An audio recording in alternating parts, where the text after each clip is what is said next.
Hello guys, ഇന്ന് നമ്മുടെ വീട്ടിൽ ചേന പറിക്കുന്ന ദിവസമാണ്. അതായത് നമ്മുടെ ചേനല്ല, വലിയ ചേന അത് പറിക്കുന്ന ദിവസമാണ് കേട്ടോ. അപ്പോൾ ഉമ്മയാണ് കുത്തുന്ന ആൾ. അതായത് വലിയ കുറച്ച് പാറുള്ള സ്ഥലമാണ് ഞങ്ങളെ വീട് നിൽക്കുന്നത്. അപ്പോൾ ഇച്ചിരി നല്ല ടൈറ്റാണ് മണ്ണിനൊക്കെ. അപ്പം അമ്മ നല്ലതുപോലെ കിളച്ച് ചേനയുടെ ആ ഒരു മോൾ ഭാഗമൊക്കെ നമ്മൾ കണ്ടിട്ടുണ്ട് കേട്ടോ.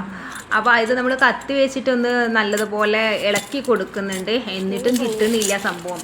അപ്പോൾ നമ്മൾ ഈ ഒരു പൂളൻ്റെ ആ ഒരു കുമ്പൊക്കെ കുത്താൻ വേണ്ടിയിട്ട് നമ്മൾ യൂസ് ചെയ്യുന്ന ഒരു സംഭവമുണ്ട്. അതിൻ്റെ പേരിപ്പോൾ എന്താ എനിക്കറിയില്ല, ഒരു കമ്പി മതിലുള്ള ടൈപ്പ്. അപ്പം അതെടുത്ത് കൊടുത്തിട്ടുണ്ട്. നമ്മുടെ കൂടെ അല്ലും ഉണ്ട് കേട്ടോ. അപ്പം അത് താഴ്ന്നിട്ടിട്ട് പിടിച്ച് വലിക്കണം, എന്നാലേ അത് കിട്ടുള്ളൂ. നല്ല ടൈറ്റുള്ളൊരു സംഭവമാണ്. പിന്നെ ഇവിടെ അത്രക്ക് വെള്ളമൊന്നും നിൽക്കാത്തൊരു ഏരിയയാണ്. അപ്പോൾ ഭയങ്കരമായിട്ട് മണ്ണൊക്കെ നല്ലതുപോലെ ഉറച്ചിട്ടുണ്ടായിരുന്നു കേട്ടോ. അപ്പോൾ ഇങ്ങനെ നമ്മളെ ചേനക്കൂട്ടിനെ നമ്മൾ കയ്യെ കിട്ടിയിട്ടുണ്ട്. നല്ല അടിപൊളി വലിയ ചേനയാണ്. ഉമ്മ പറയുന്നത് 5 കിലോയിലൊക്കെ ഉണ്ടാവുന്നതാണ് കേട്ടോ പറയുന്നത്. എനിക്കറിയില്ല എത്രയാണ് എന്ന്. അപ്പോൾ അതിന് ചെറിയ ചെറിയ മുളകിലുണ്ടാവില്ലേ, അപ്പോൾ അതൊക്കെ നമ്മൾ അടർത്തെടുത്തിട്ടുണ്ട് കേട്ടോ. എന്നിട്ട് ആ കുഴിയിൽ തന്നെ അത് ഇട്ടതിന് ശേഷം നമ്മൾ മണ്ണിട്ടാൽ നെക്സ്റ്റ് മഴക്കാലത്ത് അത് തനിയെ മുളച്ച് വരുന്നതാണ് ഉമ്മ പറഞ്ഞത് കേട്ടോ.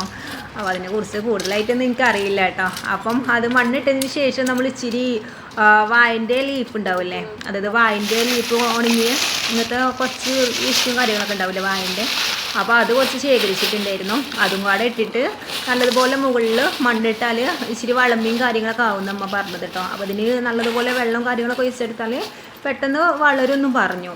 അപ്പം ഇന്ന് നമ്മളിങ്ങനെ ചേന പറിച്ചിട്ട് അത് വെച്ചിട്ട് ഉപ്പേരി ഉണ്ടാക്കാൻ വേണ്ടിയിട്ടായിരുന്നു കേട്ടോ.